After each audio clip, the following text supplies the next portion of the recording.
de la sección A que se tiene que ir a inglés, ¿será que van a utilizar todo el periodo? Yo ahorita lo que se me está ocurriendo es que si ustedes pueden hablar con la maestra de inglés y decirles que les dé por lo menos media hora para recibir clase conmigo. De ahorita de 1 a 1:30. Es que ingeniera, a veces la licenciada a veces deja actividad pero siempre la mayoría de las clases utiliza todo el tiempo de la práctica. Entonces Ella. A sería menos de que, o sea, media hora me parece bien, tal vez si les da permiso, pregunten, Yo que por eso pregunten los digo que, compañeros de la A. ajá, pregunten rápido media hora, yo ahorita doy la clase, así reciben, si no toda, yo creo que se alcanza de repente toda o la mayor parte de la clase. De todos modos es control químico, hay una parte muy importante de control químico y la otra que son buenas prácticas agrícolas, que me imagino que ya lo saben o es bien sencillo, ¿verdad? Que es el equipo de protección. Pero sí quisiera que preguntaran, bueno, y de todas formas, en lo que empieza, no, en lo que preguntan, voy a empezar la clase. Quiero ver, acá hay varios comentarios. ¿Quién es la maestra de inglés?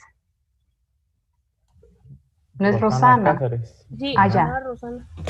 Y media hora, ¿será que no les da?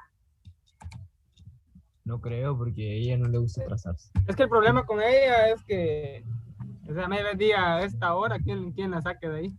Solo que usted le hable, Miss, a usted tal vez le dé Sí. chance, pero a nosotros casi siempre nos dice que no. Tal vez les dice que sea los compañeros. A ver qué pasa. Bueno, Sí, solamente. es- es- pregunten y ya alguien preguntó, por favor, alguien de la, ¿qué sección son los de la A? Y supuestamente ustedes se desocupan hasta las 5 de la tarde, los de la A. Eso había dicho el compañero que estaba. Sí, ¿verdad? Ya se fue. No hay nadie de la A. Bueno, Hay No, 37. no hay nadie de la A, le iba a hacer el paro a alguien para llamarle, pero no está. bueno, necesito a saber si hay alguien de la A, porque si no, si ya todo el mundo se fue y de todos modos se fue, yo ya no espero a nadie, porque ya todo el mundo decidió irse. Yo llamarle iba a mis Cáceres, tal vez contestaba, pero bueno, no hay nadie de la A, mala suerte. Wagner Felipe, no sé si es de la B. Sí, ingeniero, yo soy de la A. Ah, bueno. A menos de que, ingeniera, si no les da permiso, pues esta clase está siendo grabada, le podemos pasar el ¿Sí? video. ¿Sí? Ah, vaya, Sí. perfecto. Entonces dejémoslo así, ya no me preocupo más. Pero ustedes pueden pasarlo porque yo no puedo. O sea, no sé. Un compañero Ustedes- siempre graba. ¿Quién es el que graba? Girón Sandoval. ¿Y está presente Girón Sandoval? Pues yo creo que sí. Es que sí quisiera que me confirmara porque si yo ya me quedo tranquila y lo comparten. Él está presente. Girón, por Sí. favor, dé señales de vida. ¿Usted la va a grabar? Y usted la descarga y la puede compartir a todos. Bueno, aquí hay alguien de la A. El que estaba de la A está o ya se fue.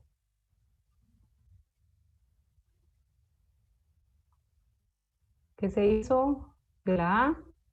Ya no está. Bueno, voy a anotar su nombre así cuando ellos me digan algo les voy a decir que se comuniquen con usted. Girón Sandoval. Girón Sandoval, ¿su nombre? Girón, ¿su nombre? José Andrés. Bueno, empecemos. Entonces yo ya empiezo tranquila, no me preocupo por ellos y ellos se van a su clase de inglés también tranquilos. Entonces comparto, permítanme. ¿Dónde es el asunto? Vamos a ver. Presentación. Muy bien. Entonces lo que vamos a ver el día de hoy es control químico. Como ya medio les había anunciado en todo esto con la clase de inglés, van a ver algunas partes que ustedes que seguramente ya conocen, más que todo quizás el equipo de protección, cuáles son esa normativa, que todo esto va más vinculado a las buenas prácticas agrícolas. Y por otro lado, pues sí vamos a ver algunos aspectos importantes que deben de considerarse en el control químico.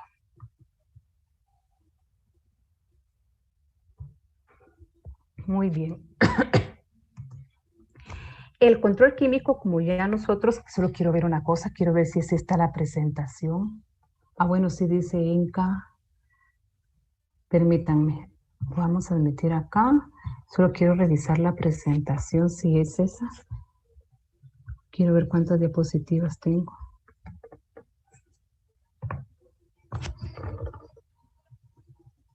Ah, sí. Sí es esta.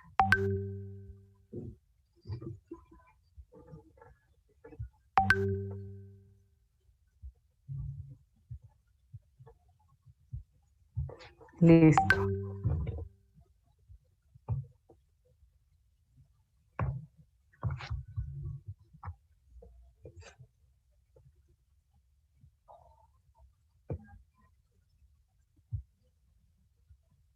Muy bien, como ya les había mencionado, vamos a ver, ahí estamos. Presentación de diapositiva actual. Entonces, como ya les había mencionado a ustedes, cuando vimos el manejo integrado de plagas, todo ese aspecto introductorio, vimos que había ciertas, ¿qué podríamos decir? Ciertas como estrategias para el control de las plagas, en donde íbamos a empezar por aquellas estrategias en donde íbamos a empezar a regular las poblaciones, a tener un control de estas poblaciones, en evitar que la población de insectos siga creciendo de tal forma que llegue a alcanzar un punto que sea dañino para el productor, o sea, que ya le ocasione una pérdida económica. Entonces, para todo eso, nosotros vamos a hacer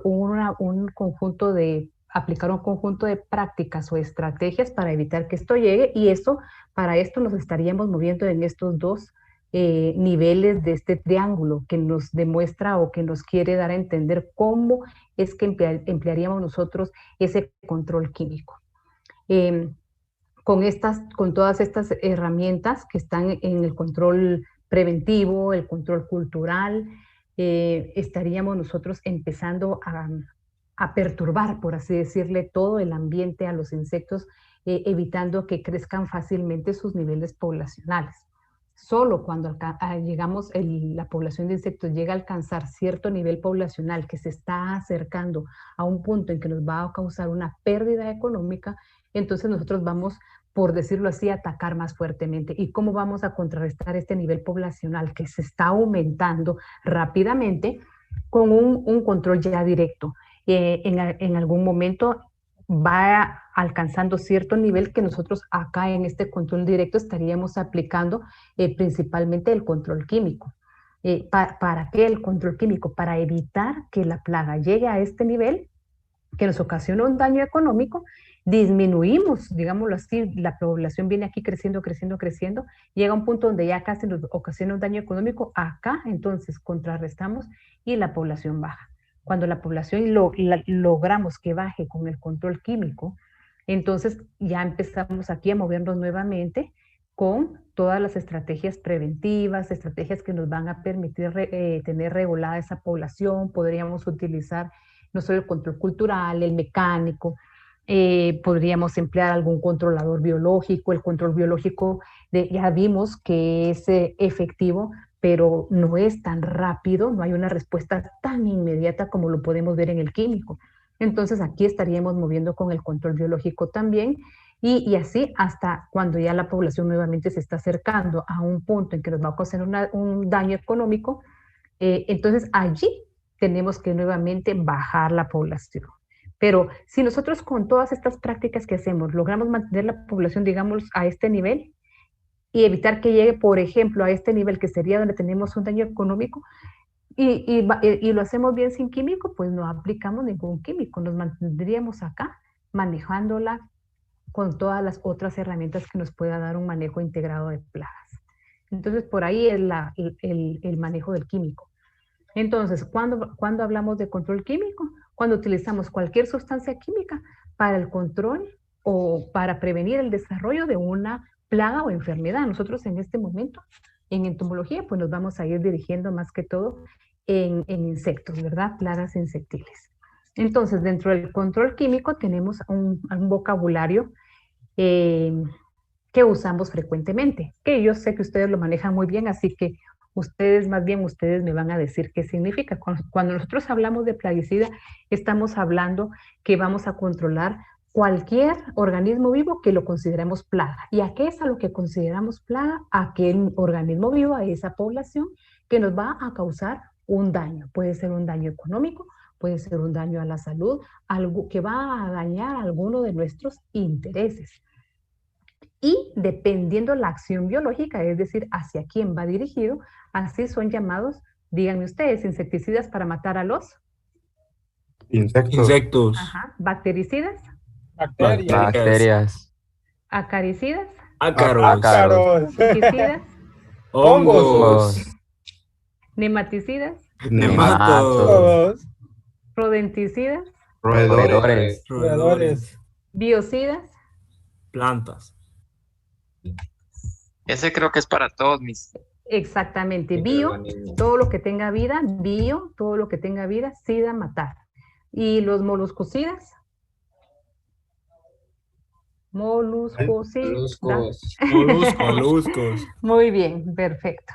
Exacto, muy bien. Entonces, insecticida, cualquier sustancia química que vamos a emplear para el control de una plaga insectil, ¿verdad? Para insectos, para el control de insectos. ¿Y cómo puede actuar o penetrar un insecticida en los insectos? Ellos pueden entrar al cuerpo del insecto por varias formas. Puede ser vía oral, por ejemplo, a través del alimento. Cuando ellos se alimentan, van a adquirir este insecticida que para ellos es llamado de otra forma el veneno, ¿verdad?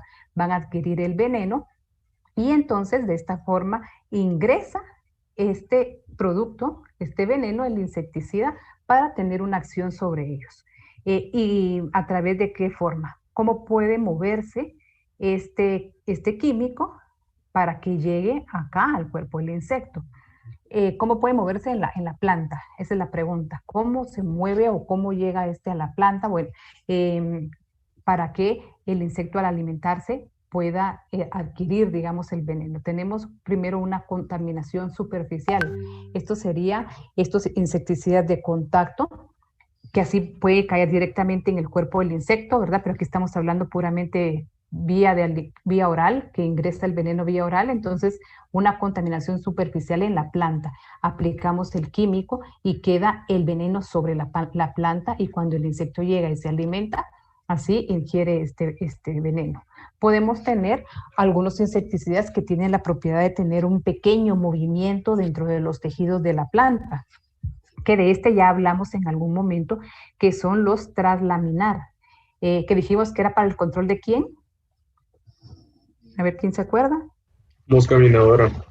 Mosca minadora, exactamente, porque para la larva de la mosca minadora, porque la larva sabemos que ella está creciendo y alimentándose dentro del mesófilo del tejido de las hojas, es decir, en la parte media del tejido de las hojas, entonces este insecto está protegido.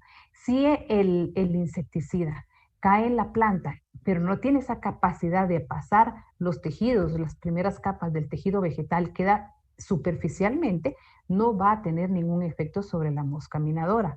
Ahora, si este insecticida sí tiene un diseño, está diseñado o formulado para que pueda pasar estas primeras capas de la hoja, este es el traslaminar y sí, entonces es efectivo para la larva de la mosca minadora, ella ahí está protegida, ahí crece, ahí se alimenta. Entonces el veneno, es decir, el insecticida, llega a estas partes del tejido de la hoja y entonces la larva se alimenta y así es que pues la podemos matar, controlar. Y otros movimientos que tenemos del insecticida en la planta es por medio de una contaminación sistémica, es decir, los insecticidas sistémicos, los que se van a mover vía xilema o floema, es decir, se va a mover a través de los tejidos de la planta. Por ejemplo, aquí tenemos un esquema muy ¿verdad? Con los agroquímicos tenemos una completa. ¿A qué le llamamos sistemia completa? Cuando el insecticida o el producto del agroquímico tiene la capacidad de moverse de los haces vasculares vía xilema y vía floema, por los dos. Entonces, tiene movimiento hacia arriba y hacia abajo. Entonces va a tener acá esta nubecita, aquí estamos haciendo la aplicación, acá aplicamos y por medio de va para arriba.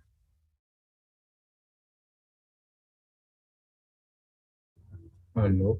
XD. La pregunta es, ¿por qué Diego Manso termina siendo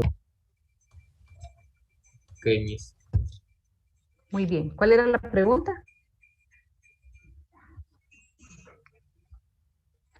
¿Me escuchan? ¿Sí?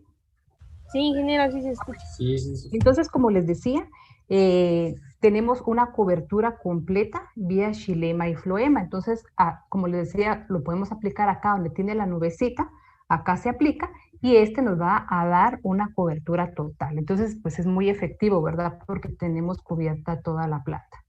Luego tenemos una sistemia que es basipétala. Esta se refiere al movimiento del insecticida o el agroquímico que apliquemos vía floema, es decir, que esta se va a dirigir solo para la parte inferior de la planta. Entonces, este tipo de información es muy buena para saber que nos demuestra la importancia de una cobertura total en la plantación. Entonces, esta se dirige solo para abajo, vía floema, y luego tenemos la acropétala. La acropétala se dirige hacia arriba vía xilema. Y luego tenemos otra que tiene un poco movimiento, limitado su movimiento, pero sí lo tiene. Ahorita solo voy a ver el chat. Tiene limitado movimiento porque ella se va a mover únicamente localmente, pero no se queda como uno de contacto, que quede en la superficie, sino que pasa las primeras capas, que es el translaminar, que es el que acabamos de ver nosotros hace un momento. Acabamos de platicar un poquito de este.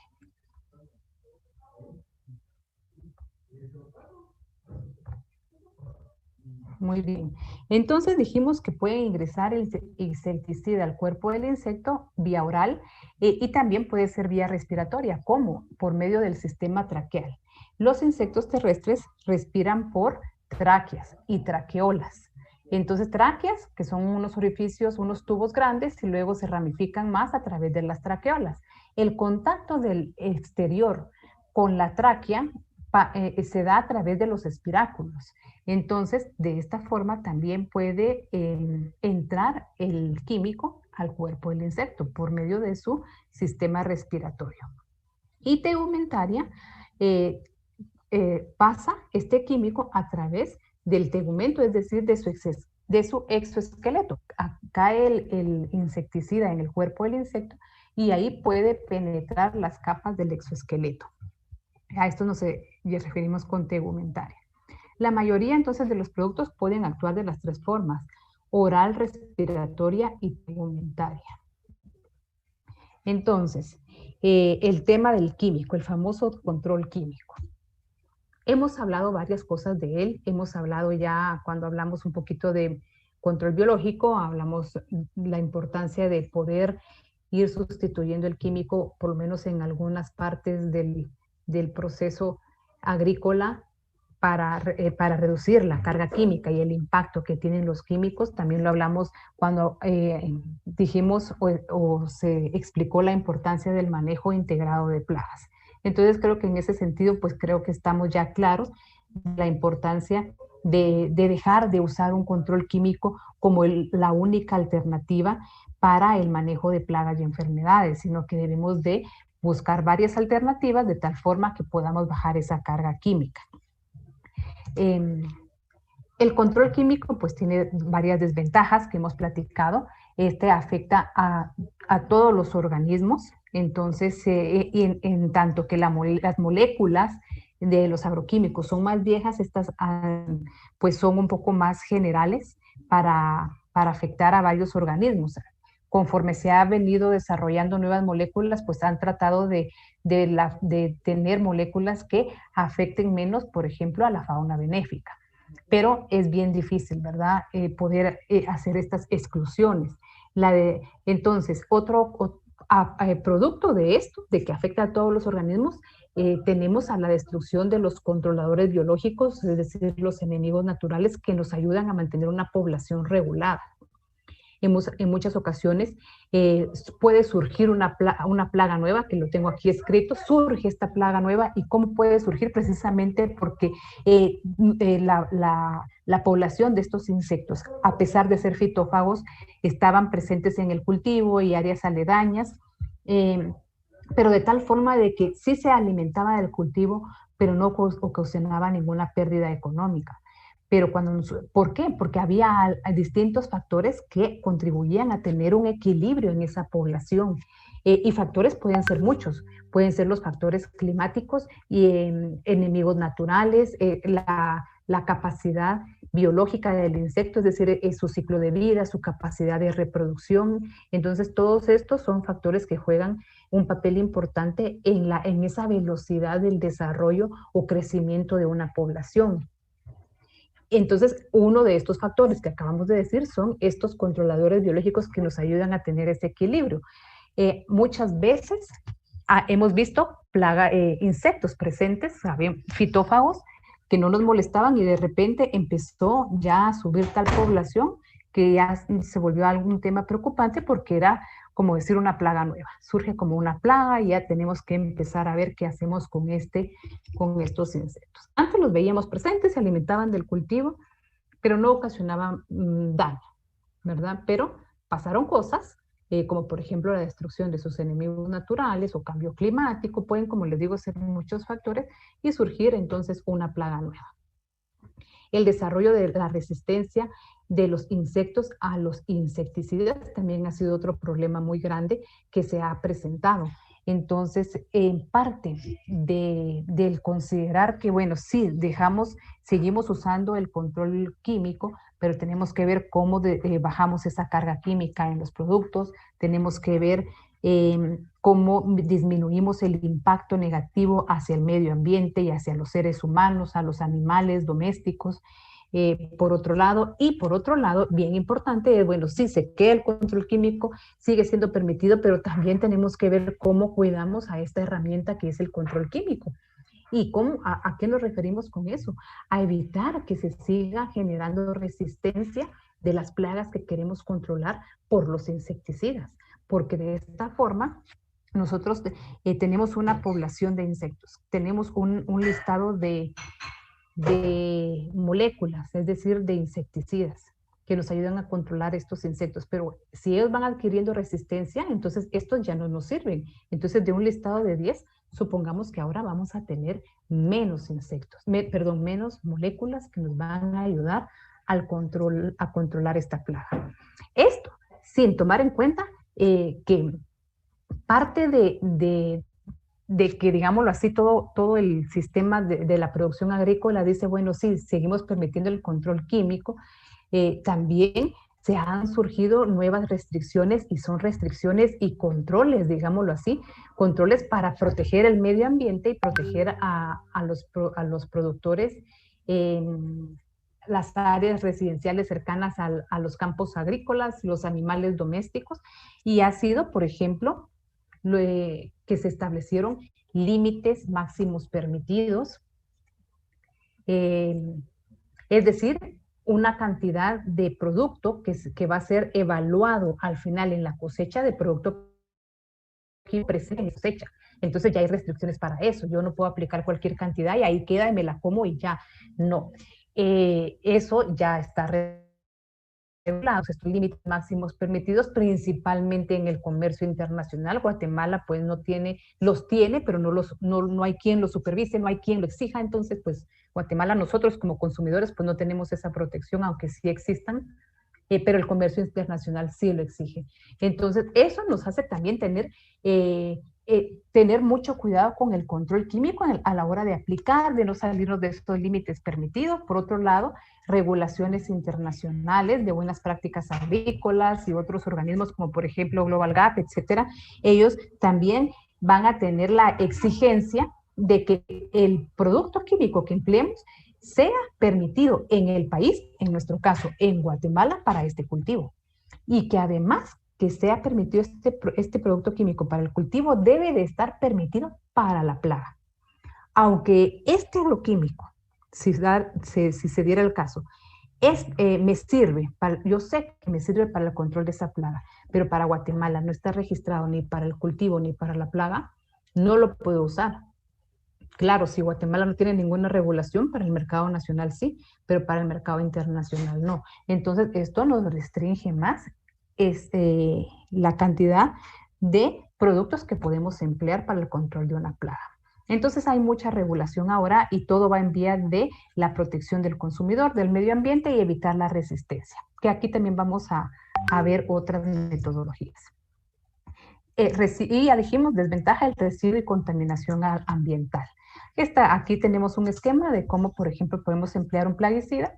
Va dirigido, pues obviamente directamente al cultivo para el control de una plaga y cómo puede llegar a contaminar suelos, aguas superficiales, agua dulce, agua salada, aguas subterráneas, animales domésticos. Entonces, el producto químico, por ejemplo, llega a animales de producción de leche y carne, y los vegetales también los consumimos y es pasado, el producto químico va a contaminar la carne y la leche de este animal, la consumimos, contamina el producto vegetal, lo consumimos y es capaz hasta de pasar por medio de la lactancia materna al niño. Entonces, todos estos ya se ha estudiado y comprobado. Entonces, vemos la importancia del control químico, del buen uso del control químico. Eso es lo importante. Sí, lo podemos usar, pero tenemos que tener un buen uso de ese control químico. Muy bien, entonces tenemos aquí un concepto, el concepto de toxicidad, que es la propiedad inherente de una sustancia de causar un efecto adverso a la salud. Entonces, dependiendo de la dosis, es decir, esa cantidad, podemos tener una respuesta que puede ser que no pase nada, puede ser que a largo plazo pase algo, pueda afectar la salud, o puede ser que inmediatamente pase algo dependiendo la dosis, es decir, la cantidad del producto químico que llegue al cuerpo del individuo. Nosotros ya habíamos hablado, los plaguicidas han sido diseñados para un grupo objetivo, es decir, para una plaga en especial o un grupo de insectos en particular. Hablando de insectos.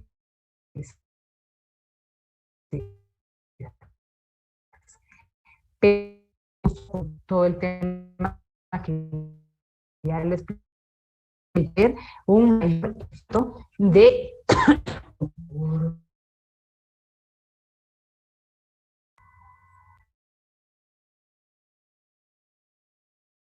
Miss, no se le escucha.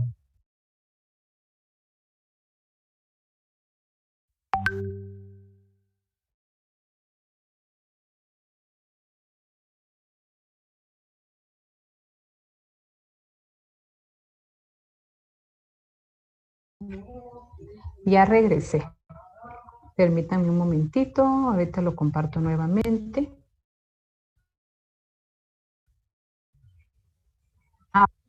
Voy a tratar de hablar más despacio, seguramente mi conexión está fallando.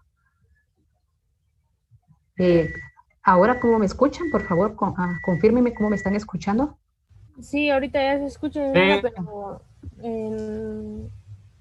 sí. Ya mejoró. Bueno, voy a hablar despacio y si en algún momento necesitan que repita alguna información porque no se entendió bien, me dicen por favor. Entonces, como les decía, los plaguicidas pues en principio tienen su grupo objetivo, o sea, para un grupo de insectos que queremos controlar, un insecticida. Posteriormente les estaba explicando que se vio el impacto hacia el ambiente, hacia otros animales, hacia el ser humano, entonces ya se empezaron a realizar estudios del impacto de la toxicidad, es decir, del efecto de este químico, además del grupo objetivo, que es lo que queremos, también hacia la fauna benéfica. Es decir, a enemigos naturales, a los polinizadores, se empezó a hacer estudios sobre estos, a la flora también, porque nosotros podemos aplicar un plaguicida y podemos poder observar efecto de fitotoxicidad de este producto químico. Entonces también es importante este tipo de estudios, el efecto de la toxicidad nuevamente de este plaguicida en el agua y animales del agua, sobre el ser humano, en el suelo, en partículas del suelo, qué tanto se van a quedar en el suelo, si se van a metabolizar o transformar en otros compuestos químicos. Todos estos estudios entonces actualmente se hacen, además del grupo objetivo y cómo puede llegar a afectar. Entonces, ¿qué es lo que se busca actualmente? Que sea un buen control para el grupo objetivo, es decir, para nuestra plaga, y que tenga el menor impacto en todos estos otros aspectos. La toxicidad, entonces, de un producto se expresa en valores de DL50.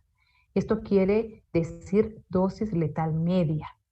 El 50 habla de el 50% de una población. Por ejemplo, yo hago un estudio, hago la aplicación del plaguicida y quiero saber cuántos mueren a cierta dosis. Entonces, yo lo aplico y entonces voy contabilizando, voy calculando la dosis de tal forma que me controle, es decir, que mate a ese 50% de la población en un periodo entre 24 y 48 horas.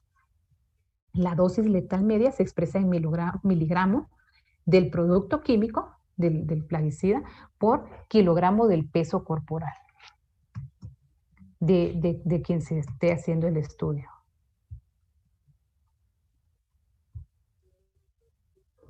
Entonces, luego con todos estos estudios de la dosis letal media, tenemos algunas clasificación de la Organización Mundial de la Salud, además del estudio de la toxicidad hacia el grupo objetivo, el estudio de la toxicidad hacia el ser humano. La Organización Mundial de la Salud puso ciertas escalas de toxicidad, en este caso una toxicidad aguda.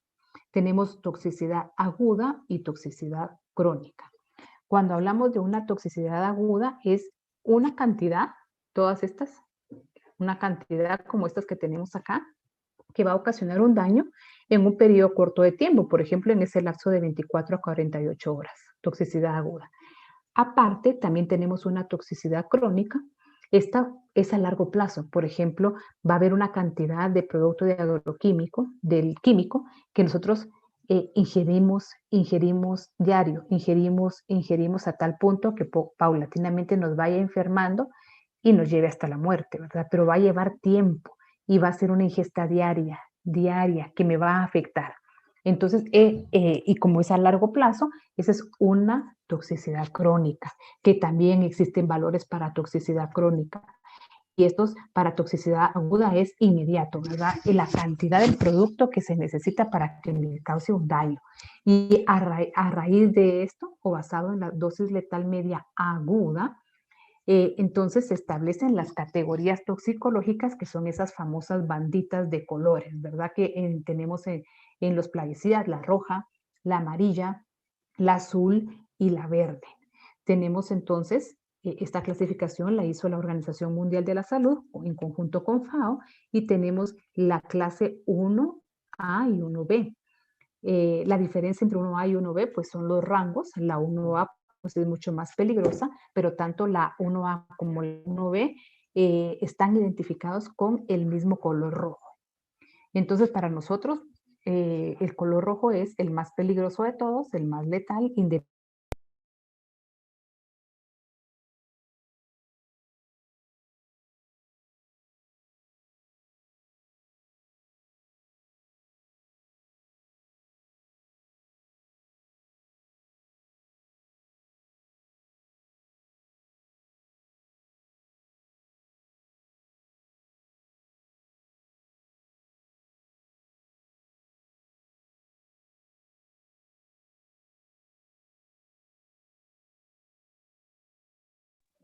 Muy bien, ahora continuamos.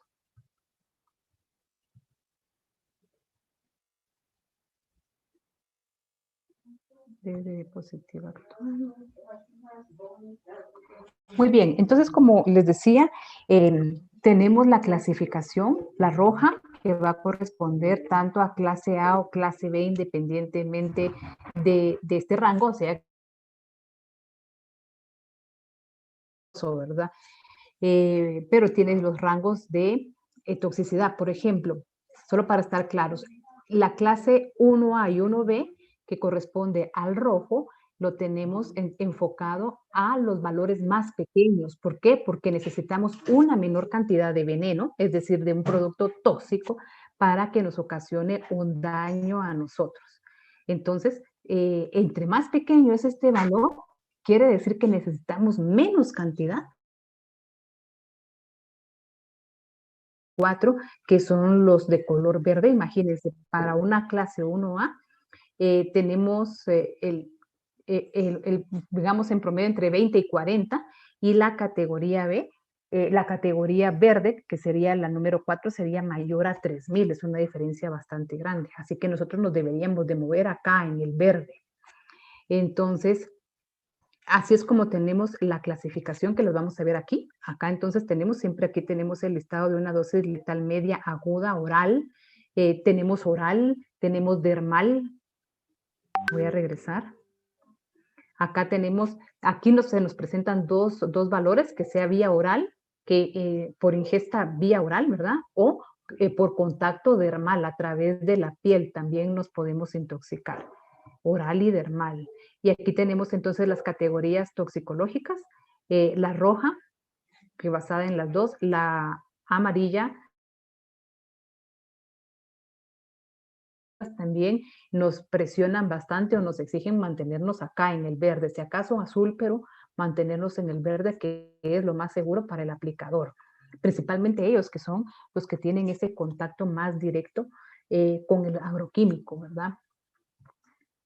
Bueno, entonces, como les decía, tenemos también el manejo, la importancia del químico, el buen manejo de los agroquímicos para evitar la resistencia de los insectos a los insecticidas.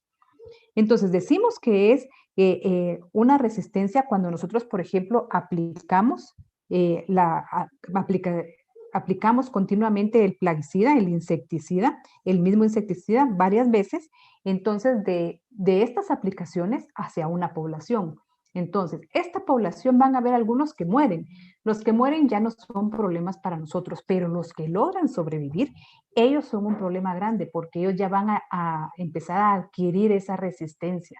Van a empezar a haber cambios en ellos de tal forma que ya no les va a hacer daño el químico a ellos, este químico en particular que estamos aplicando. Entonces, hacemos una siguiente aplicación, entonces digamos que estamos perfeccionando esa resistencia de ellos o esa tolerancia hasta tal punto que realmente la población se ha vuelto resistente.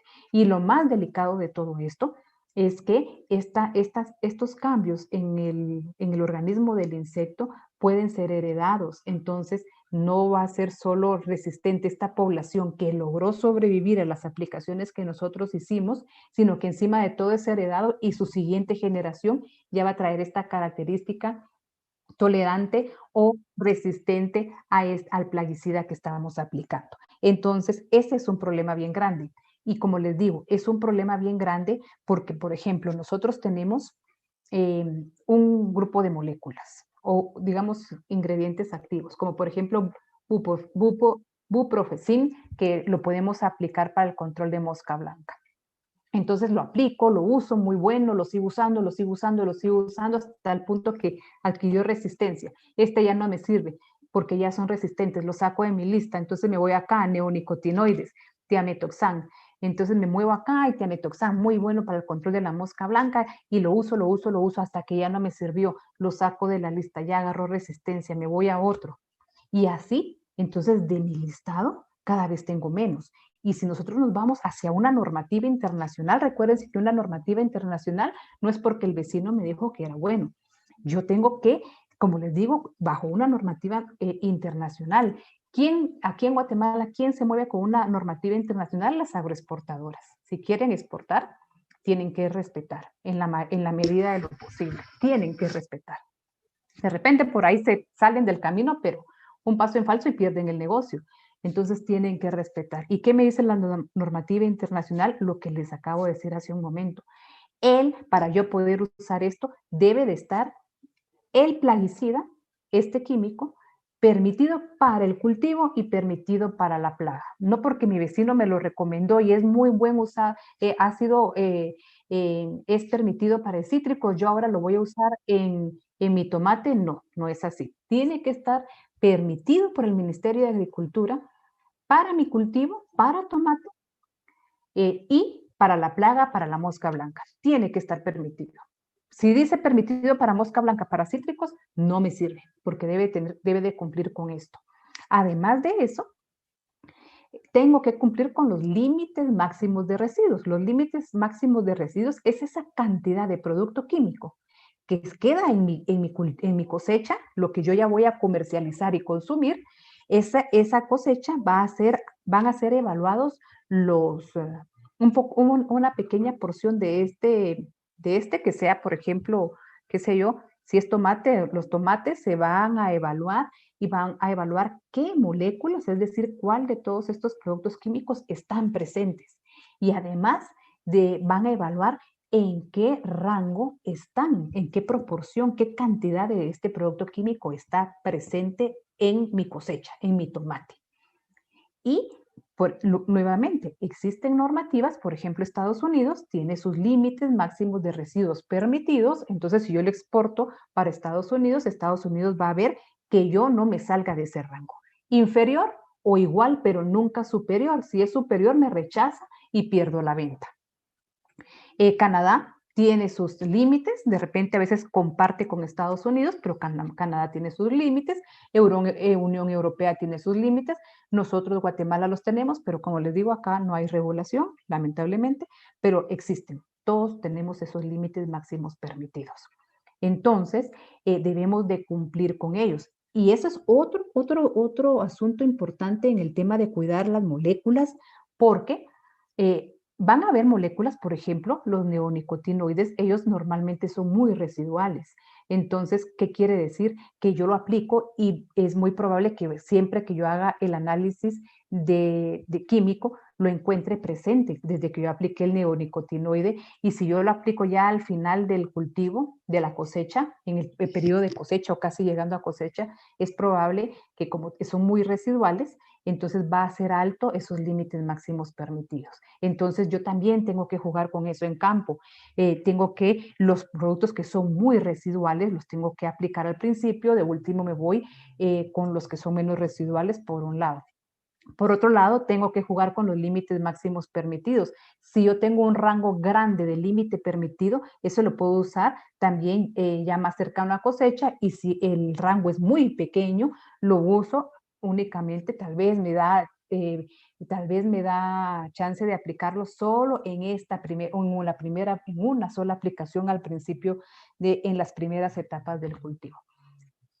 Al tener todas estas piezas en la mesa, entonces, como les digo acá, ya se complicó todo, porque tengo que considerar todos estos factores, por un lado para el mercado internacional, para la normativa de buenas prácticas agrícolas, para evitar inducir la resistencia de una molécula a una plaga. Todo esto debe ser considerado. Entonces, aquí tenemos una tabla, quizás algunos de ustedes ya la conocen. Es una tabla que nos ayuda a la correcta elección de los agroquímicos o de un grupo de agroquímicos para precisamente evitar la resistencia de una plaga, de una población hacia una molécula. Acá yo partí la tablita y empecé a escribirles hacia quién está dirigido cada grupo, por ejemplo, inhibidores de la acetilcolinesterasa, antagonistas de los receptores GABA en el canal de cloro. Entonces, y así tienen distintos, tenemos distintos grupos, son como 28 o 29 grupos que tenemos acá de distintas moléculas que han sido clasificados por sus características físicas y por la forma en que ellos, bueno, principalmente han sido clasificados por sus características físicas. Adicionalmente hay una siguiente clasificación en esta tabla, voy a avanzar acá. Como ustedes pueden ver, aquí en esta tabla empiezo con los grupos. Ingeniera, disculpe. Sí, dígame. ¿Qué dijo, o sea, o para qué servía esta clasificación? Esta clasificación me va a servir, voy a regresar acá. Todo aquí me está haciendo una clasificación de las características características químicas de cada molécula. Entonces me los agrupa por la similitud en sus características, pero también tengo una clasificación adicional por su modo de acción, o sea, cómo este va a actuar sobre el insecto, hablando puramente de insecticidas, cómo va a actuar sobre el insecto. Entonces, tengo distintos grupos. Por ejemplo, grupo número 1, inhibidores de la acetilcolinesterasa. Entonces, yo leo inhibidores de la acetilcolinesterasa, este va hacia el sistema nervioso. Entonces, ¿cómo va a actuar en el insecto?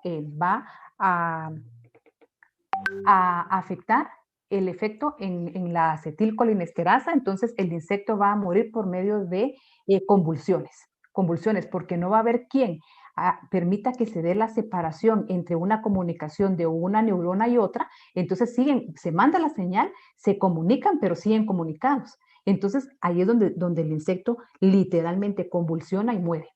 Pero esta no es la única, hay varias. Aquí tenemos un montón de formas de actuar.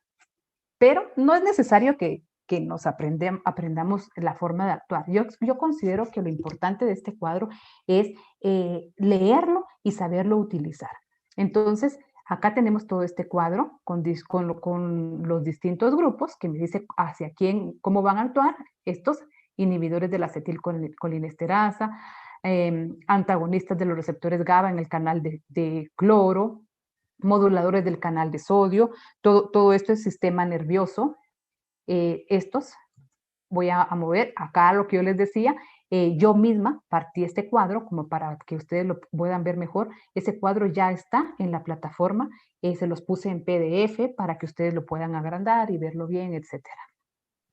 Entonces, acá yo aquí fui escribiendo lo mismo que está aquí, se los escribí. Lo partí para que lo podamos ir viendo más despacio. Si ustedes se dan cuenta, regreso. Tengo el grupo 1 identificado con azul, 2 azul, y aquí ya tengo un color verde. Permítanme un momento. Voy a ver el chat. El canal de cloro, lo que sucede es de que dentro del metabolismo del insecto, para que se den ciertas reacciones fisiológicas en el cuerpo del insecto, tenemos el canal de cloro, tenemos en las células, entre células, canales de sodio y canales de cloro. Son movimientos que se dan dentro de las células a nivel del sistema nervioso. Entonces, por ejemplo, para que se dé una comunicación, hay ciertos canales que en algún momento se abren, en otros momentos se cierran y se dan como una actividad fisiológica dentro del cuerpo del insecto. Todo esto que ustedes están leyendo acá, por eso les digo, no se tienen que aprender todo esto de memoria. Inhibidores del crecimiento, bueno, esto sí está más fácil de entender, inhibidores del crecimiento de ácaros, moduladores de los órganos cordotonales. Todo esto no es necesario que ustedes, voy a regresar acá, se lo tengan que aprender. Todo lo que ustedes están leyendo acá es hacia dónde está dirigido la acción de este producto químico. Aquí tenemos el canal de cloro, aquí tenemos los moduladores del canal de sodio que les había explicado, aquí tenemos moduladores de receptores nicotínicos de la acetilcolinesterasa. Todos estos son ¿cómo se podría decir? Son acciones, sí, es que no encuentro la palabra correcta, pero son acciones fisiológicas normales que se dan en el cuerpo del insecto. Entonces, ¿qué es lo que va a pasar? Estos químicos vienen y van a interrumpir esa acción normal que se da. Por ejemplo, acá, moduladores del canal de sodio. Como les decía, el canal de sodio a veces se abre y a veces se cierra. Entonces, llega aquí, dice moduladores del canal, entonces llega y lo interrumpe y lo deja, por ejemplo, siempre abierto, y entonces va a ocasionar, está alterando el comportamiento normal, un comportamiento normal fisiológico dentro del cuerpo del insecto, y le va a provocar la muerte. Y así hay muchos, por ejemplo, como les decía. Entonces, todo esto, como decimos, son acciones fisiológicas dentro del cuerpo del insecto. Eso es, dicho de manera simple, todo esto. Tenemos, lo importante es, aquí tengo azules, todos estos azules que me van a hablar del sistema nervioso. Tengo aquí un gris, tengo verde, tengo anaranjado, tengo estos rojos, aquí tengo nuevamente un azul, y aquí tengo verdes, rojos, azules y grises. Entonces, ¿qué es lo importante en esta tabla? Vuelvo a la tabla. Bueno, no, mejor lo voy a explicar aquí en esta. Entonces, ¿qué es lo importante de esa tabla? Que características generales de los grupos. Tengo grupos que actúan sobre el sistema nervioso muscular, es decir, lo que yo les digo que convulsionan, porque, por ejemplo, yo hago una intervención entre la comunicación de una neurona a otra, se unen las neuronas y se pasan la información. Por ejemplo, ¿cómo explico esto? La forma en que se da esta reacción es igual a la del ser humano. Toco una plancha caliente. ¿Qué es lo que hago? Toco la plancha caliente por accidente y ¿qué hacemos? Automáticamente y de una forma muy rápida quitamos la mano, ¿verdad? Entonces ahí se comunicó una neurona con otra, mandó la información para que le diga al cuerpo, mueva la mano, porque se está quemando, ¿verdad? Y luego se desconecta la información, o sea, se desconecta, se dejan de comunicar una neurona con otra y mi mano queda en reposo tranquila. Pero ¿qué pasa si mando el mensaje, quite la mano? Y se quedan conectadas con quite la mano, quite la mano, quite la mano, quite la mano, convulsiono, porque entonces la mano no deja de moverse y hasta que convulsiona. Una convulsión como cualquier convulsión que ustedes ven en un ser humano, en una persona que padece, por ejemplo, de epilepsia, convulsiona, pero no deja de convulsionar el insecto y muere. Así es como sucede en el tema este puntual del sistema nervioso. Entonces, pero así como estamos interfiriendo hacia un proceso fisiológico normal, que es la separación de la comunicación de una neurona con otra, así puede interferir con cualquiera de todos estos grupos que vimos acá, ¿verdad? Y dirigido hacia qué está. El primero, que es el que expliqué, sobre el sistema nervioso muscular, pero también los hay sobre el crecimiento y desarrollo, ese proceso fisiológico que se va a dar cuando crecen, cuando se va a dar la muda, etcétera, ¿verdad? Y la muda, es decir, cuando se le está diciendo, se está mandando la señal de que debe de cambiar, debe empezar a quitar el exoesqueleto porque este ya va a crecer y necesita dejar ese exoesqueleto, es decir, la exuvia por un lado y todo esto acá. Acciones sobre la respiración, es decir, todo el sistema traqueal, dijimos espiráculos, tráqueas, traqueolas, todo esto. Sobre el sistema digestivo, va a alterar procesos fisiológicos normales en el sistema digestivo y van a haber un grupo que se conoce como desconocido y otro como desconocido o incierto, es decir, y otro como multisitio también, es decir, que no sabemos exactamente en dónde va a actuar este químico, no lo tenemos bien, no se tiene bien identificado. Entonces, ¿qué se me hizo en mi tableta? Aquí me hace falta una. Es que yo creo que este no era la última versión que yo había hecho. Voy a regresar a mi tableta. Yo había puesto una de estas adicional para no tener que regresar. Entonces, ya visto esto último, vimos las categorías, que son 5 categorías, que ya las dejé escritas en la diapositiva anterior, que es sobre el sistema nervioso muscular, y quiénes son los azules. Tengo sobre el crecimiento y desarrollo, quienes actúan sobre el crecimiento y desarrollo, los verdes. Quienes actúan sobre la respiración, los rojos. Quienes actúan sobre el sistema digestivo, los naranjas. Y quienes actúan sobre, en una forma desconocida, incierto, multisitio, este desconocido incierto, dice este grupo, pero tengo este grupo de gris, no específico o multisitio. Esto es, entonces, como les digo, lo importante es saber leer esta tabla. Entonces yo puedo tener esta tabla en mi cuaderno de campo ya trabajando y entonces yo ya puedo, o en mi oficina, donde sea, entonces yo digo, bueno, yo necesito rotar para evitar inducir a la resistencia. En campo es muy normal que la gente con poco conocimiento de la rotación, yo lo he visto en campo, una vez vi que estaban, un plan de aplicaciones, tenían aplicación de karate con engeo, karate con engeo. Karate es una lambda cialotrina y engeo es una lambda cialotrina más tiametoxan. Entonces ahí no se estaba rotando porque el tiametoxan venía de colada, pero siempre tenía mi lambda cialotrina. Entonces yo ahí estaba trabajando sobre aplicación de lambda con lambda, lambda con lambda. Es un piretroide con un neonicotinoide que es el tiametoxano. Entonces, ¿qué criterios voy a tener yo para hacer una rotación correcta de plaguicidas? Yo puedo rotar. Ahí solo estaban rotando prácticamente con nombre comercial, que es el peor de los errores. Entonces, no. Otros van a rotar, por ejemplo, acá. Van a rotar, por ejemplo, ese es el grupo de los neonicotinoides. Entonces, déjenme que me recuerde. Neonicotinoide tenemos a... Ah, ya me acordé. Dentro de los neonicotinoides tenemos al imidacloprid y tenemos al tiametoxan y tenemos al rescate que es un imidacloprid. ¿Cuál es el rescate? Imidacloprid, tiametoxan, acetamiprid. Esos tres son neonicotinoides. Entonces, error número 2. Error número 1, rotar con dos nombres comerciales distintos y de repente que es lo mismo. Error número 2, yo voy a rotar con un imidacloprid con un acetamiprid. Son dos ingredientes activos distintos, pero los dos son neonicotinoides, entonces los dos van a actuar diferente. No estoy rotando nada. ¿Por qué? Son dos moléculas distintas, pero muy parecidas, que van a actuar sobre el sistema nervioso del insecto. Entonces, siempre el sistema nervioso ya está haciendo sus modificaciones fisiológicas, ¿verdad?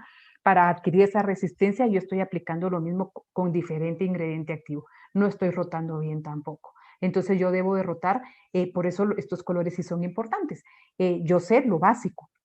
Como les digo, no necesito saber bien cómo funcionan los canales de cloro, los canales de sodio. Yo vi todo es un grupo, ese es un curso completo que yo vi 1 año de fisiología de insectos. No necesito saber todo eso. ¿Qué necesito yo saber? Necesito saber que los azules van a actuar sobre el sistema nervioso muscular, los verdes sobre el crecimiento y desarrollo y así los diferentes colores. Aquí me lo están dando con colorcitos. Entonces me lo está explicando muy fácilmente, ¿verdad? Entonces yo cuando roto, yo busco un producto que sea efectivo para, por ejemplo, decía, el control de la mosca blanca, pero que tenga dos formas de acción distintas, dos modos de acción. Entonces yo voy a elegir de repente, voy a empezar con uno que aplica el sistema nervioso y de repente consigo uno que sea efectivo para el sistema digestivo o quizás un multisitio. Los grises son muy buenos para rotar. Yo puedo utilizar un azul y rotar con gris porque multisitio quiere decir que no se sabe con certeza, puede actuar en distintos puntos del cuerpo del insecto. Entonces los grises son muy buenas herramientas para emplearlas para la rotación. O si yo los tengo con otro color, tengo un elemento de un azul y un verde o un naranja y un verde, también el asunto es rotar entre estos grandes grupos, que es la forma de acción de, como les digo, en global, ¿verdad? No específica. La forma de acción sobre el sistema nervioso, sobre crecimiento, respiración, etcétera. Sí, dígame. El naranja es o sea, la acción es en el aparato digestivo, dijo. Sí, aparato digestivo. En la plataforma yo les puse este cuadro. Este cuadro aquí abajo, si ustedes pueden ver, aquí abajo viene otro cuadrito pequeño en donde está esta explicación. Todo esto que les estoy diciendo, está la tabla de los colores, cómo debe hacerse, está aquí abajo. Yo no la puse visible porque así podíamos apreciar más esto, pero por ejemplo, aquí abajito, que ustedes sí lo tienen en la plataforma, aquí abajito viene que el azul es para el sistema nervioso, que el verde es para el crecimiento y desarrollo y así sucesivamente. Eso lo tienen ustedes en ese cuadro, ahí lo tienen. Ingeniero. Y esa es la forma de rotar, ¿sí? Dígame. Entonces, digamos, cuando yo voy a aplicar, o sea, un control químico, o sea, yo debo de ir observando cuál es la actitud del insecto, o sea, si tiene resistencia o cosas así. No, o sea, bueno, no es que tenga resistencia, sino que tal vez no yo no estoy eliminando la plaga, pues eso tal vez es un indicativo de que el control no funciona. Sí, tiene razón, tiene toda la razón. Por ejemplo, usted va a ir a campo y hace su aplicación. El criterio es que usted va a decir, bueno, tengo el problema de la mosca blanca, entonces yo voy a empezar con mi manejo integrado, voy a eliminar las malezas, voy a ver quiénes son mis cultivos vecinos para estar alerta. Yo sobre mis cultivos vecinos, pues yo no tengo nada que hacer, pero sí puedo estar alerta porque sé si es un hospedero alterno o no. Voy a poner trampas amarillas. Voy a hacer, conforme vaya avanzando la plaga, de repente yo puedo hacer algunas aplicaciones de extractos botánicos solo para ir manteniendo regulada la población. Puedo tener varias herramientas, varias prácticas agronómicas que puedo emplear. Tengo que emplear control químico. Entonces usted hace su aplicación. Si usted no tiene un historial de qué es lo que ha pasado en esa área, por ejemplo, esa precisamente que usted me está diciendo, saber que ya se ha detectado que aplico cualquier molécula, por ejemplo, un plural, aplico plural y no me sirve, entonces yo ya estoy detectando, aunque no lo pueda comprobar con un estudio específico, pero sí estoy detectando y puede ser que ya esta población de mosca blanca me esté diciendo que sí, ya tiene resistencia al plural. Eso usted lo puede detectar. Usted lo puede ir viendo a través del historial y si no lo tiene, no tiene ese historial porque acaba de llegar, lo acaban de contratar, entonces usted hace su aplicación, ¿verdad? Pero usted tiene que tener lo importante es tener todo este conocimiento que está en este cuadro dibujado, tipo Plaza Sésamo, con colorcitos para todos nosotros, nos lo hicieron así para todos nosotros.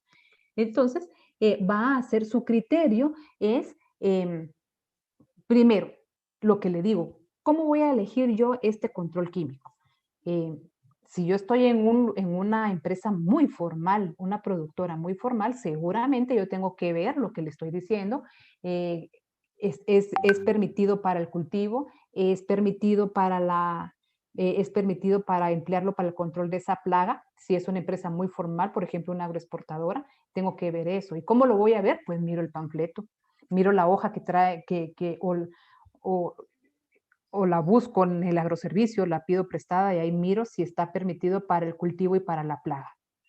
Voy a ver qué tan residual es. ¿Cómo voy a ver qué tan residual es? Porque tengo que saber en qué momento lo puedo aplicar, si lo aplico ahorita, lo aplico después, o mejor no lo aplico porque es muy residual y voy a tener problemas con el periodo de carencia, o sea, la fecha última en que yo lo voy a aplicar. Eso me da la idea de la residualidad del producto. Y voy a rotarlo. ¿Y cómo voy a hacer la rotación con otros productos para el control? Por ejemplo, yo quiero hacer por lo menos dos aplicaciones dos aplicaciones para el control porque ya se está disparando mucho las poblaciones de la mosca. Entonces, ahí es donde yo voy a elegir dos grupos distintos, ¿verdad? Elijo, por ejemplo, un azul y elijo el verde, ¿verdad? Aquí tengo dos. Tengo este y tengo este. Entonces puedo irme por ese lado. No sé si ahí le respondí la pregunta. O sea que digamos, el cambio o el reacomodo que tenemos que hacer del producto químico no tiene que ser o sea, para que tenga diferente nombre comercial, pero eso no es un indicativo de que sea diferente, ¿no? Tal vez tenga diferentes...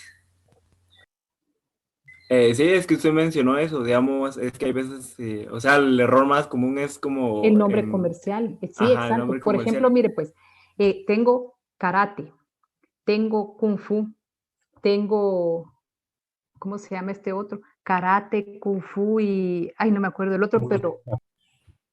¿Cuál? Ay, no le... ¿El taekwondo? De repente, la cosa es que todos esos, por ejemplo, tienen el mismo ingrediente activo con distinto nombre, o el otro ejemplo que yo les di, ¿verdad? Uno tiene un ingrediente activo, el otro tiene dos ingredientes activos, pero uno de sus ingredientes activos es el mismo del primero que estoy aplicando, entonces tampoco estoy rotando de esa forma. El judo, exactamente, sí, muchas gracias, Guillermo, exactamente ese es, judo, karate y kung fu. Los tres son lo mismo. Cuando hacemos, es que cuando hacemos ese cambio de producto, a lo que me refiero es de que si tenemos, por ejemplo, irnos siempre al grupo de los azules o cambiar a verde o a gris.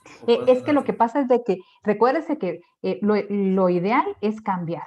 Usted va a elegir el primero. ¿cómo va a elegir el primero? No es tan fácil decir, bueno, yo voy a agarrar este. ¿Por qué estoy diciendo esto? Porque como yo estoy hablando de la mosca blanca, yo sé que los neonicotinoides me sirven a mí para la mosca blanca, ibuprofenicin también me sirve para la mosca blanca y me puedo mover aquí para, bueno, aquí tenemos a Bacillus Beauveria, no sé dónde está, tengo Bacillus thuringiensis, pero este no, para la mosca. Pero me puedo mover aquí en un multisitio para la mosca blanca. Pero, por ejemplo, si usted, su problema es otro tipo de plaga, entonces usted tiene que ver, antes de usar esto, este cuadrito de acá, por ejemplo, ¿qué les digo yo? Saquen su listado. ¿Qué productos tengo yo disponibles para el control de de pulgón o para el control de, qué sé yo, cualquier otra plaga? ¿Qué productos tengo yo disponibles? ¿Cuáles puedo usar? Ya que tenga mi listado con los ingredientes activos, entonces yo ya los busco acá. Ahí mismo en el panfleto le va a decir que pertenece a tal grupo, ¿verdad? Por ejemplo, un neonicotinoide. Bueno, aquí tengo a un neonicotinoide. Qué sé yo, por aquí tenía diamidas, aquí tengo las diamidas. Entonces busco a qué grupo pertenece. Entonces tengo mi listado de nombre comercial, tengo a la par, puedo poner, a mí eso se me está ocurriendo ahorita, puedo hacer un listado con nombres comerciales. Ahí mismo, a la par, tengo el nombre del ingrediente activo. Allí mismo, a la par, yo voy a poner el nombre de el grupo al que pertenece. Ya con esta última información, entonces yo todavía puedo poner a la par una última columna en donde escribo el color si quieren. El color. Este es un azul, este es un naranja, este no sé qué, ta. Ya que tiene toda esa información, y todavía puede poner una columna adicional de la residualidad. ¿Cuándo es la última fecha en que yo puedo aplicarlo? Ya con toda esa información, entonces usted ya viene a la tablita y entonces ya puede tomar el criterio de qué es lo que puede usar. Pero antes tiene que saber qué es lo que hay en el mercado, qué es lo que usted y que está disponible para usted, que pueda usar usted para el cultivo de la plaga. Ya basado en eso, ya con toda esta información, entonces ya viene para acá. Y entonces ya usted toma su decisión de cómo los va a rotar. No sé si estamos claros ahí. Sí, ingeniero. ¿Sí? Bueno.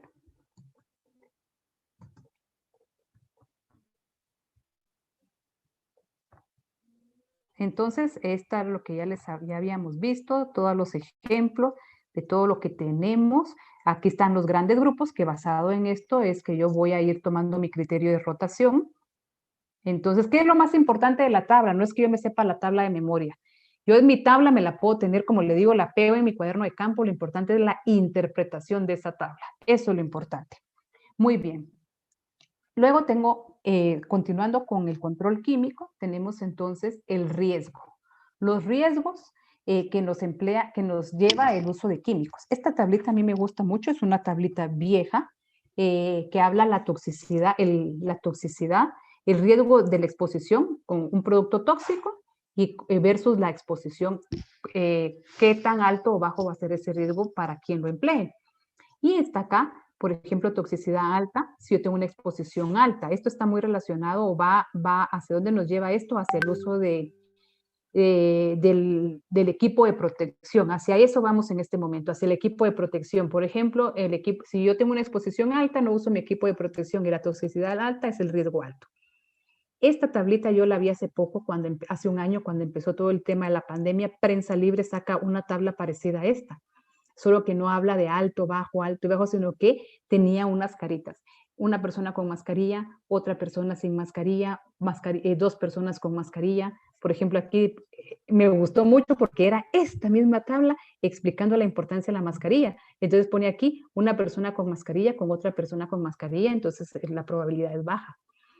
Una persona enferma, pero una persona con mascarilla, quiero ver, una persona... bueno, y así arma el Prensa Libre su exposición del uso de la mascarilla, pero hacia eso va, hacia el equipo de protección, ¿verdad? Por ejemplo, yo tengo el producto, aunque sea baja su toxicidad, pero yo no me protejo, voy a tener un alto riesgo de una contaminación, un riesgo de toxicidad.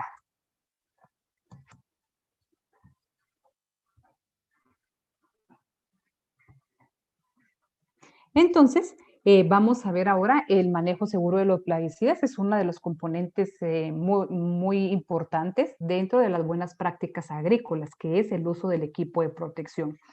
Esto fue las normativas que fueron surgiendo a raíz de todo esto que hemos visto de los plaguicidas, ¿verdad? El uso que se tenía, el uso masivo, ver lo efectivo, a la gente le gustó, pero había muchas falta de control de todo el uso de ellos, sabiendo que es un producto químico, un producto tóxico, ¿verdad? Entonces, así como se hicieron esas nuevas normativas para protección del ambiente, de otros animales, del consumidor, del aplicador, entonces también aquí tenemos el equipo de protección que está normado también dentro de algunas, tenemos normado dentro de las buenas prácticas agrícolas y dentro de algunas otras normas internacionales, como por ejemplo Global GAP.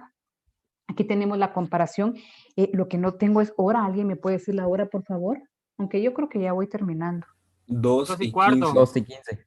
O sea que me quedan 15 minutos.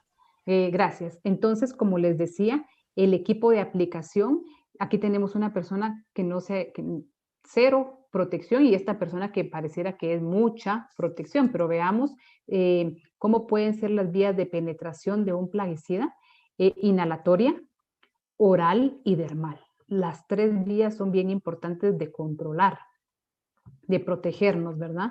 Entonces se han hecho algunos estudios de cuando una persona hace una aplicación de un agroquímico en campo, cuáles son estas partes del cuerpo donde están más expuestos. Entonces tenemos, se identificaron estas zonas por color, la zona blanca, las zonas blancas son las que están menos expuestas hasta la zona roja la más expuesta. Entonces, cuando hacemos una aplicación, ya se ha detectado que la parte más expuesta es los pies. Y este señor, vieron que ni calcetines, ni zapatos, ni nada.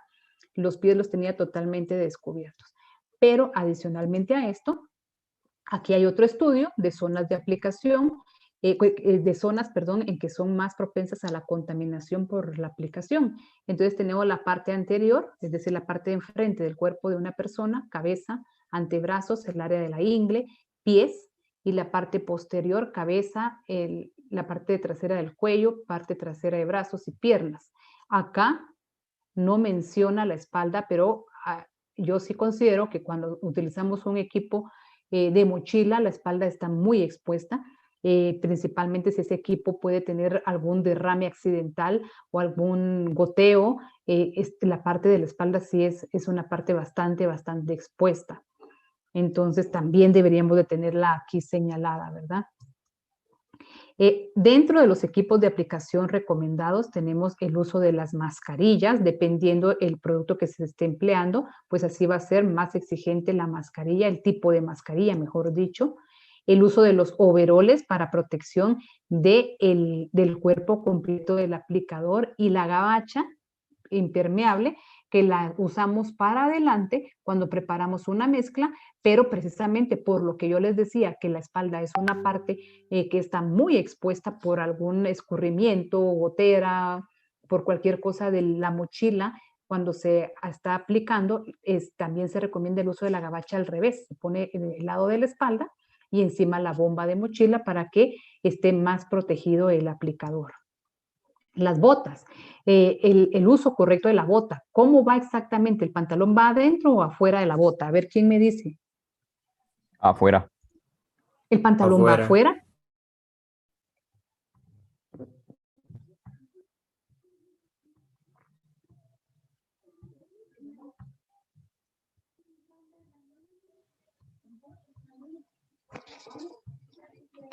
Muy bien. Quiero ver, Rosa, que no tenga nadie en sala de espera. Muy bien, entonces sí, efectivamente, como ustedes dicen, va afuera, porque si hay algún escurrimiento del pantalón, cae por encima de la bota y llega a la parte del pie de la bota, ¿verdad? Sobre la bota siempre. ¿Y los guantes van afuera o adentro? Eso sí depende. Eso depende si la actividad se hace, o sea, hacia arriba o hacia abajo. Ajá, exacto. A ver, otra vez porque voy entrecortado. O sea que depende si se anda aplicando, digamos, por ejemplo, en aguacate, o se anda fumigando así un foliar así arriba, bueno, no, sí es necesario, pero si se anda aplicando, digamos así como, ¿cómo le digo? Así como para hierba o algo así, para maleza, pues ahí no es necesario. A ver. Miss, si no estoy mal, así como es el compañero, cuando se asperja hacia arriba, la manga de la camisa tiene que quedar sobre el guante. Y cuando se No. debe meter dentro del guante. No, ingeniera, no, eso es al revés. Es al revés, ajá. Sí, exacto. Es al revés. Sí, porque si yo pongamos esta mano para arriba y hay una escorrentía, va a caer en el guante y la pongo para arriba y se va directo al brazo. En cambio, si el guante está encima, pongámosla de imaginación, ¿verdad? La manga arriba, el guante va encima y cae entonces en la escorrentía sobre el guante y luego para acá sobre la manga. Y si este está para abajo, entonces va a caer sobre la manga, luego al guante y no tiene contacto con la piel. Ahí estamos, ¿verdad? Y entonces aquí tenemos el equipo de aplicación completa, el delantal, ustedes ya vieron todo esto, ¿verdad? La protección del área de la cabeza, cara, cuello, guantes de nitrilo, porque el nitrilo es un producto específico para tratar productos químicos que puedan... Las botas, que ya dijimos cómo debe emplearse, pueden ser lentes o careta, y las mascarillas. El cuidado general del mantenimiento del equipo de protección, es importante el lavado y lavado por separado de la ropa, mantenerlo en buen estado. El equipo de protección no tiene una vida útil, o sea, definida por tiempo, sino que su vida útil es por el estado. Si el estado está en buenas condiciones, se sigue usando. Aunque sea nuevo, si se rompió, pues ya no sirve, hay que cambiarlo. Luego del lavado se coloca en un lugar ventilado para que seque. Otra de las buenas prácticas agrícolas es el manejo, la lectura de la etiqueta, no solo la etiqueta, panfletos también nos dan información, hojas de seguridad que nos sirven, son herramientas importantísimas antes de empezar a usar un agroquímico. El famoso triple lavado, que a ver, ¿quién me lo explica rápidamente?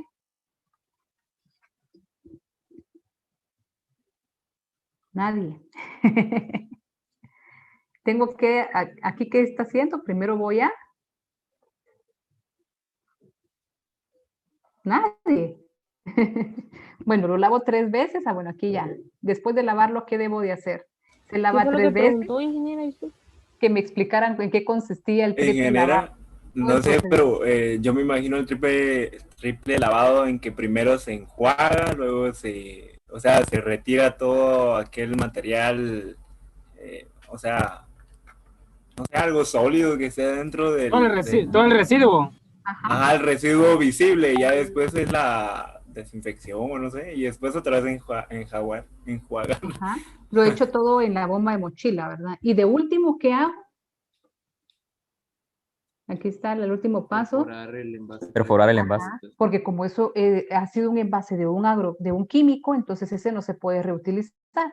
Entonces, para estar seguros que nadie lo vaya a reutilizar, para eso lo perforamos. Y después de esto, me deja avanzar. Después de eso, ¿cómo lo vamos a desechar? Pues vamos a tener el mini centro de acopio de estos productos químicos que nosotros podemos adquirirlo o fabricarlo nosotros o con la ayuda de Agrequima, pues se arman y luego todo el producto que se colecta en el mini centro de acopio se lleva a un centro de acopio ya grande de Agrequima, entonces ya ellos le dan el proceso final. Luego de la aplicación, el aplicador se baña completamente, se debe de cambiar de ropa limpia. Nuevamente, bueno, aquí tenemos solo voy a ver el chat.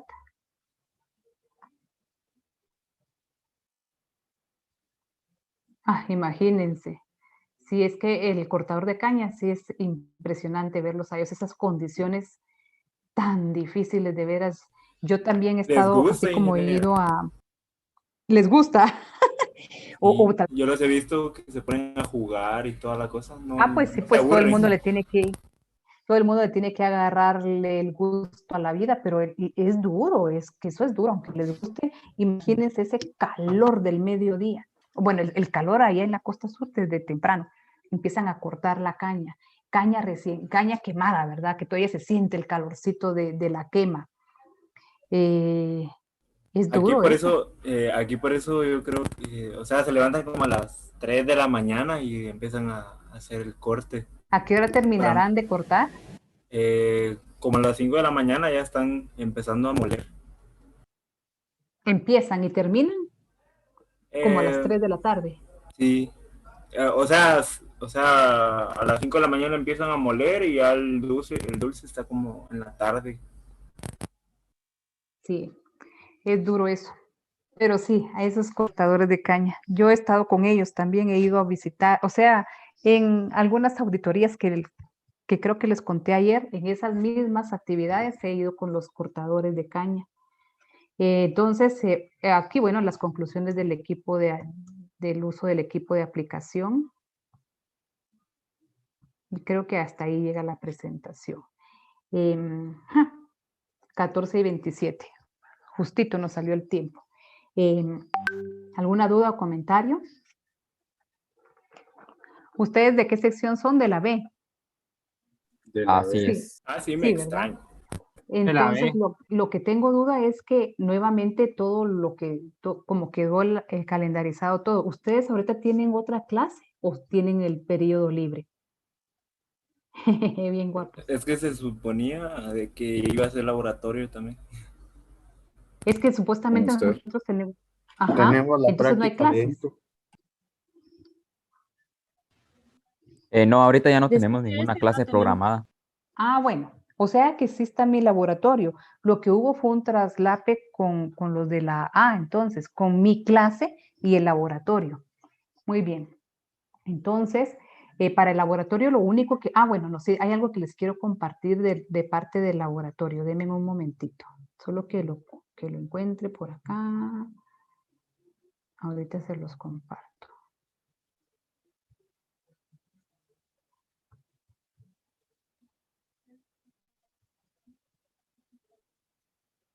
¿Cómo? Aquí estoy. Creo que es este. Sí. Entonces, para continuar, para sacar la tarea de laboratorio del día de hoy,